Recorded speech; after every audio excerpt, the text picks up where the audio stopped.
Love, as we know it, has been pondered, celebrated, and questioned throughout human history.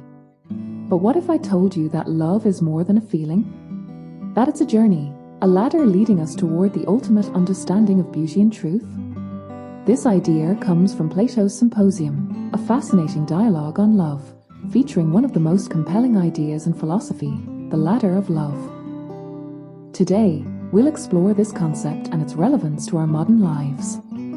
Let's begin. Imagine love as a ladder, a series of steps, each one guiding us toward a deeper understanding of beauty and connection.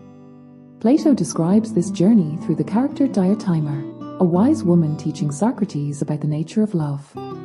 According to her, love isn't just about romance or physical attraction. It's a pathway to personal growth and a greater understanding of the world around us. The ladder has 6 steps, and each one represents a different kind of love or appreciation of beauty. Let's break it down, step by step. The first step is physical beauty. This is where most relationships begin, attraction to someone's appearance. It's natural and universal. But Plato says this is just the starting point. If we stop here, we miss the chance to climb higher. Think about admiring someone for their outer beauty. Sure, it's captivating, but what happens when the conversation starts? That's where the next step comes in. The second step is inner beauty. Here, love becomes about character, kindness, and virtues. It's no longer about how someone looks, but who they are. For example, think of a friend or partner whose sense of humor or generosity makes you admire them more than their physical appearance. This step is essential for meaningful connections. The third step is the beauty of minds. Plato believed that as we grow, we start to value intelligence and creativity. This is where love becomes about shared ideas and intellectual growth. Have you ever had a conversation with someone that sparked your imagination or challenged your perspective? That's the beauty of the mind at work. Next, we ascend to the beauty in institutions. At this stage, we appreciate the beauty of collective efforts, like justice, laws, or community. Love becomes about the good that groups of people can achieve together. For example, consider the sense of unity you feel when volunteering or contributing to a cause bigger than yourself. Fifth is the beauty of knowledge. Here, love transforms into a desire to understand the universe itself.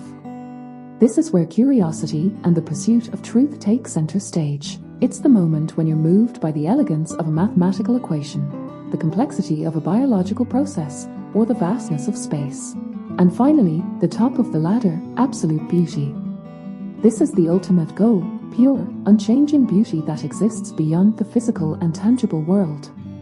Plato calls this the form of beauty. It's abstract, but think of it as the deep, or you feel when contemplating something eternal or perfect. This step represents a love of truth and wisdom in its purest form. So, how does this ancient idea apply to us today? Think of a modern relationship. It might start with physical attraction, but for it to last, it needs inner connection, shared goals, and intellectual growth. Similarly, personal growth often begins with external motivation but deepens into a quest for understanding and self-improvement. Plato's ladder reminds us that love isn't static, it's a journey of constant growth and expansion. To help you remember this, here's a simple story. Imagine a photographer. At first, they are captivated by the beauty of a single flower. But as they learn, they start appreciating the entire garden, then the ecosystem, then the science of light and color that makes it all possible. Finally, they see beauty in the very act of seeing itself. That's the ladder of love, starting with one thing and climbing toward understanding everything. Plato's ladder of love isn't just about romance, it's a guide to how we grow, connect, and find meaning in our lives. Whether it's in relationships, personal goals, or the pursuit of knowledge, remember, love is a journey, and every step matters. Thank you for joining us today. If you found this explanation helpful, don't forget to like, subscribe, and share with others who might be interested in learning more about philosophy. Thanks for watching, and remember to keep climbing.